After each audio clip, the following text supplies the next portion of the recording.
If you are thinking about buying raw land or starting a homestead or developing out land that has no structures on it for 2026, and you are wondering to yourself, what would it cost me to bring those utilities to my raw land? I'm going to break down in this video exactly what it cost me. I have not done this before. I do disclose everything related to what the structure behind me costs, as well as what it costs to build out the entire property on my Substack, which I will link to below. I do write in it weekly. But in this video, I'm going to break down what it costs me to have 3 different utilities. So your septic system, your leach field, water, a well, and electricity, your power source, in my case, plugging into the grid.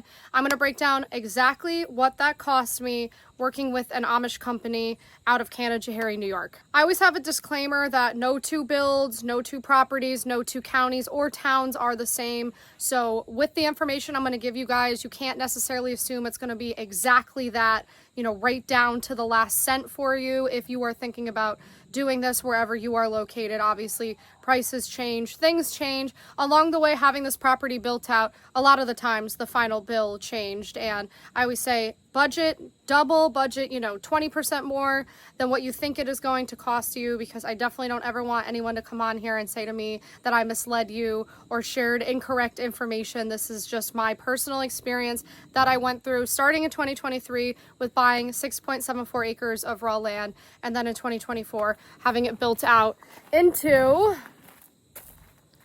a Amish barn and bunny shed and chicken coop and all that fun stuff that you are going to find at a farm. Which brings me to the first thing that I had installed at this property to complete it was a septic tank and a leach field. This handles your sewage when you're out in the country. There is no public sewage system. You have to dispose of your own waste on your land. How that works is you're going to need a septic tank. It's the holding tank for the goodies, and a leach field to help dispel the liquid. Before you buy the land, do have a Perc test, short for percolation test, done to the land to let you know where you could have a septic system and leach field installed. Not all land is created equal for having something like that installed onto it. I went ahead with a 1,000 gallon septic tank. At the time, I thought I might host public events in the barn behind me. It doesn't look like that's anything I'm planning on doing in the next year. Some funny things have popped up. I now find myself reporting on the environment, which I'm happy to do so, but I did go ahead with a pretty big septic tank that probably isn't needed.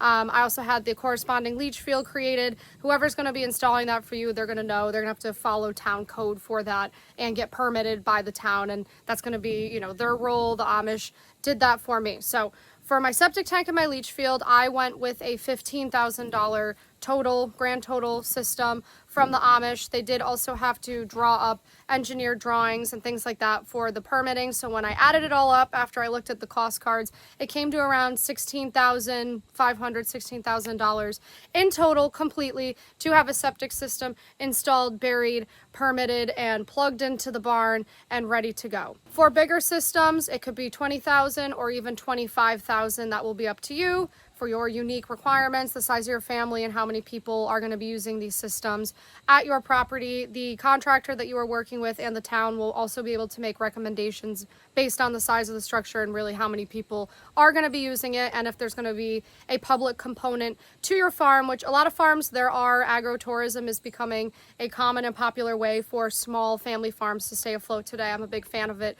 I always try and patronize local agro-tourism to help other small farms near me stay in business, because we are losing them daily to mega corporate farms right now that are completely destroying the environment and our soil. As for the Perc tests that you're gonna have to order, those can be somewhere in the $500, $600, $1,000, $2,000 range. I always budget at the high end of things to just be safe, so I would budget $1,000 to $2,000 for the Perc tests themselves to find out where your septic tank and leach field are gonna go. That's gonna be important as far as then where you're gonna put your structure, because there has to be a certain amount of distance between everything. So in my case, my septic tank is actually adjacent to my chicken coop, and I liked that it could go there because I wanted this structure to be on the highest point of my land, which it is. It's on the highest hill. I have a very hilly, almost 7 acres that I bought, and I'm happy with where it is. There's no moving water or issues like that, so don't be afraid afraid to order a perk test on raw land before you even close on the deal. It can be contingent on that. That is not an uncommon thing to do and is honestly smart on your end. I didn't know to do that, so I didn't order perk tests, but I was given perk tests from the previous landowner. He did give me some. I didn't know what the heck I was looking at when he gave them to me. But in retrospect, I would have paid more attention to that and ordered them myself if I didn't already have them before the deal closed. Bonus, if you can get them from the previous landowner, they may have them. So people had considered developing out this land before I bought it. You know, when I bought it and I knew that they had considered it and then pulled back, I heard a couple stories as to why, and I was just like, you know what? We're just gonna send it live and find out what happens here. And I got lucky, of course, which is why I make videos on here to help you guys avoid something that financially risky. The second utility you are going to need at your homestead is a power source. So I wanted this bad boy plugged into the grid behind me. Do note, I do have 2 of my own personal solar panels that I can fold up and bring in the barn, and a couple different generator ports that I use to power the barn when the power goes out. I'll talk to you guys about that in a minute, but I did want to have this thing behind me plugged into the grid for a lot of reasons. It's almost a 3,000 square foot structure. Again, I thought I was going to be having public events. I was not looking into setting up my own little solar array in the corner to somehow power something that is 3,000 square feet and 26.5 feet tall. The cost for bringing electricity into your structure on your raw land is twofold. So the first thing is going to be tying into the nearest pole. If there's no electricity at your property, that means there's no wire at the road. The wire is going to have to be brought to you. My wire is then buried from the road, but the wire had to be brought to the front of the property. I found out through National Grid, my electric provider here, that if you tie into a pole that is less than 500 feet away from your property, that part of it is free, meaning National Grid will bring you your electricity to the front of the road for free. If it had been 1 foot over 500 feet, you guys know I talk about this on here, you have to foot the bill. Not only that, you have to foot the bill for the materials used, the poles and everything. And they explained to me, you know, the second it's like 800 feet, you're looking at 10K. That's what the one person said to me on the phone. So please call up the electric provider, whoever is going to be providing your electricity, where your land is, and ask them what that invisible footage amount is. They are not necessarily going to offer it up to you. So where you guys are, it could be 400 feet, it could be 600 feet. You have to call and ask that. I cannot tell you how important that is. And then if you want, you can go to Home Depot and get one of those rolly measurers and measure the nearest pole to the corner of your land where you want to build yourself. I got incredibly lucky. My barn ended up being 450 feet from the nearest pole that I tied into. However, I did have a difficult time getting neighbors to sign easement papers for that. That was a living hell. So I would also check if you have to have easement papers signed for bringing in your electricity. I would chat with the neighbor that's going to have to sign those papers before you buy the land to see, are they going to be open to that, or are they very difficult, or do they tell you to get the F off their land? That's going to help you decide if you want to actually buy that land or not. So National Grid brought electricity to my land for free. It took them 6 months to do that, just so you know. It took them 6 months, a lot of phone calling from my end, and a lot of frustration, but they finally brought it. When they brought it to the front of the land, the Amish electrician, yes, they are real, they're Amish electricians, Jacob, he's been back twice since, was tasked with burying the line from the front of the road. I'll show you guys. Okay. There it is. Obviously, there's my electric pole, and he buried the line from the road to bring it into the barn here. There were 2 different electric charges on my cost cards. The first was when Jacob's team came out before the electric was at the road. They had to do the pre-wiring and preparation for outlets and all of that inside of the barn to prepare for it to be a powered structure. That was the first charge, and then the second charge was for bringing the actual electricity in and all the lighting fixtures. And this guy had a lot he had to do. He had to put in exit signs. He had to wire things through the roof, climbing through insulation. He was unbelievable. I'll never forget the electric work he did. Jacob, cannot recommend him enough, from Canajoharie, New York. He even brought electricity into my bunny shed for me, so that way we can use heaters and lights and things as needed in the winter, because it gets pretty dark here. But when you add the cost of the first round and the second round of electricity installation processes that went on here, it comes to around $14,500, give or take. I found that to be pretty reasonable, considering this was a brand new structure that has about 50 outlets in it. Little did I know that the Amish were going to be more hip to technology than I am. The Amish went ahead and put a crap ton of outlets in this barn. So many different lighting fixtures, layers of lightings. I mean, they really went all out. They really did understand electricity and technology, and even the fans have Bluetooth. And yes, the Amish knew all this. They ordered some of it on Amazon, tale for another time. Really did blow my mind. Yes, they are Amish. No, they are not Mennonite. Yes, I've been to their homes to verify that. That being said, the electricity is great and all, but living in a rural setting, buying raw land means you are probably going to be a little ways away from civilization, which means you're just going to be more susceptible to the power going out.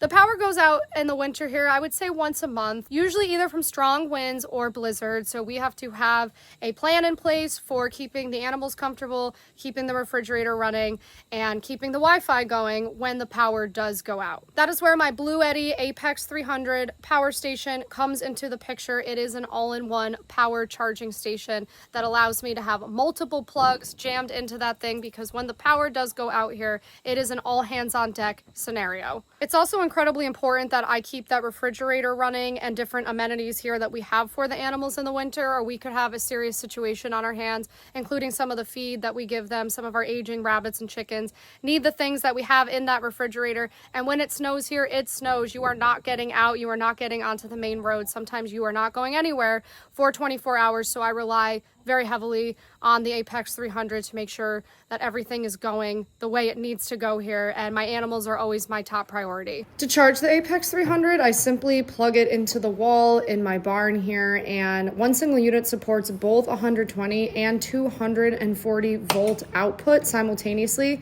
so there is no need to buy and sync two systems. On the front of it, there are 4 different outlets, so I can plug in so many things. Also, especially out in the country, you are not always going to have great cell or internet service, which is why we use Starlink here. It's been unbelievable. If you have a clear sky, the Starlink beams, right up here, and we have the best Wi-Fi I've had anywhere, but it does have to be plugged in. So if you see, we just have the cord kind of hidden here, and we have it come into the barn where it does have to be plugged in to work. I could have the Starlink plugged in to the bunny shed out here, but we like to keep that outlet available for their fans or heaters. And if the power goes down, those are things that still have to be plugged into the Apex 300 as well. This is where the cord comes into the barn to power up the Wi-Fi. So all I would do if the power went out is take it from the outlet in the wall here and put it right into the Apex 300, which I can put on a wagon and just pull around the farm with me to whatever needs to be powered up. The Apex 300 battery lifespan was one of the main selling points for me, because once I charge this thing up, I can rely on it to power different appliances in my barn for days. So when the power goes out, I am able to plug my entire refrigerator unit into the Apex 300, and it keeps everything cool, which is important for my animals. It also supports powering high-power DC, AC devices and RVs, and is compatible with generator backup during power outages. And when the power goes out, especially in the middle of a blizzard, we need to keep these guys comfortable, which involves water heaters and coop heaters. It can go below 0 degrees Fahrenheit here, so being able to power up their coop heaters inside of this coop in the middle of a snowstorm is absolutely key and paramount for me here at my homestead. I wheel out my Apex 300 in a wagon and put it next to my chicken coop so it can power their coop heater and water heater. It's also important for me during a power outage to have some form of hot tea or coffee so I can think and function, which is why I plug my microwave into the Apex 300 as well. And most importantly, I can move it around the barn to make sure I have light to see what I am even doing during a power outage, which is very dark in upstate New York. Check out the BLUETTI Apex 300 today. The final utility you are going to have to worry about for your homestead is water. You're going to have a well drilled. One of the major selling points of my land for me is that it had an already drilled well that came with it. I was aware that the well was successfully drilled. Sometimes they don't find water, and that the well had 20 gallons of water gushing through it per minute, meaning this is not a property that has no water on it. That was all I needed to hear. Again, in retrospect, there were probably a few more things I should have checked with that or prepared for with that. I'm going to share with you guys right now what my water filtration system ended up costing in the end to spare the pipes in my barn. But this property did come with a well. I have spoken to people who say, you really want to ballpark anywhere from $5,000 to $15,000 to have a well drilled. You do hear of those horror cases, you know, not the norm, where they have to go down multiple times to find water, and that's when you're looking at $15,000 to $20,000 to have a well installed onto your property. So if you are looking at raw land that does not have a well on it, that is just something to consider. It's kind of a big price range. You also are going to want to consider what it's going to cost to then filter the water. So it's pretty common out in rural areas that the water is going to be high in mineral content, high in iron and manganese, which was the exact case for my water here, and it was starting to corrode my pipes and all that. So I did have to buy a professional water filtration system that was installed on it. We got the chlorine, we got all of that, because I want to preserve the piping and all of that in my barn. Plus my barn is powered by water. It's powered by in-floor radiant heat that the Amish set up for me. That's backed up to propane, which this state is no longer going to allow for new builds in January. That's absolutely insanely terrible, and I will talk more about that if you guys want me to comment on that too. You know, I do talk about all the crazy stuff this state is doing in my shorts here on my channel. The water here is pretty rough. I mean, it kind of had a little bit of a smell to it. There's a little bit of bacteria in it. All of these things, you know, are to be expected on raw land. You really don't know the quality of the water that you are going to get. So I'm going to share, it did cost me around $8,300 to have a full, extensive, all the bells and whistles, water filtration system put onto my water, because it was just worth it to me to make sure that I don't have any serious issues in the future or pipes breaking down or things like that. I just figured, why would I go through this whole process to then let, you know, bad water ruin the beautiful structure that the Amish had just built for me. So I went ahead and paid for the filtration system. That's on the high end of how expensive a water filtration system is going to be. Again, I had many different things it had to handle, and I would say it's more common that it's $4,000 to $5,000 if you want to budget for that, but I did end up with, you know, an unfortunate situation in that case. So then, the grand total of what it cost me, truly cost me, to have workable, usable utilities inside my structure, including bringing the electricity up into there, filtering the water so that I can go in there and drink it if I want, or give it to my rabbits, and have a septic system that is permitted, legal, and set up in all the right ways. The grand total of that came to around $39,000. That is probably right in the middle of what someone would tell you to budget for bringing utilities to your land. If you had to drill for a well, you know, you would probably have another 10 to 20K that you'd want to put on top of that. Like I said, a lot of this is personal to what you are going to be doing. Please do not run outside right now and tell your spouse it's going to cost us $39,000. Exactly. I just want to re-emphasize that. It could cost you $25K. It could cost you $50K. Just have an open mind with what it is going to cost you. But I do feel sharing this type of information might make this feel more within reach, help you budget, help you make a plan for making this a reality, because you guys know the largest wealth transfer of our lifetimes is now occurring in the form of farmland. $24 trillion worth of farmland is changing hands right now. The average age of the American farmer is over 60.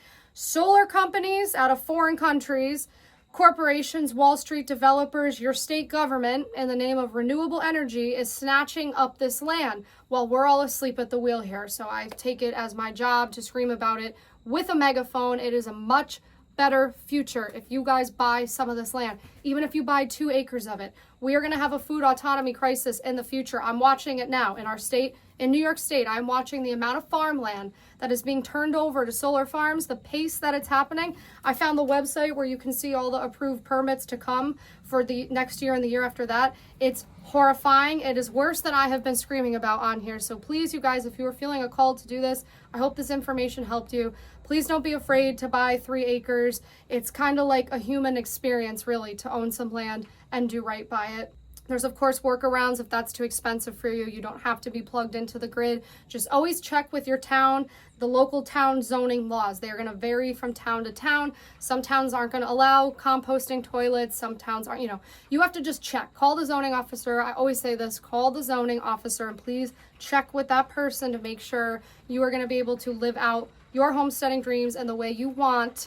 on the land you are considering buying. Is anyone out there considering buying some raw land next year, or did you buy it this year? Did you buy it in the past? I'd love to know more about your experience with it, or if you have any advice for new beginner farmers or landowners, please share it below. There's no such thing as too much information when it comes to this process. I really do want to try and make this easier on everyone. And I do write about this weekly on my Substack. Right now I'm breaking down unconventional ways to buy farmland if you are low on cash, but I do also disclose what everything here costs me and info about my farm loan through Farm Credit East. No, they don't sponsor me. I just think they are a cool lender that no one even knows exists. They exist to finance farmland. So call them up, the Farm Credit System, if you have not done so already. But I will link to everything below where I try and provide resources to make all of this easier on you guys. I had to move into the bunny shed because it started raining, but we really need rain in the Northeast. We have randomly had a drought for 2 months after having the wettest spring on record. It's now the driest fall on record.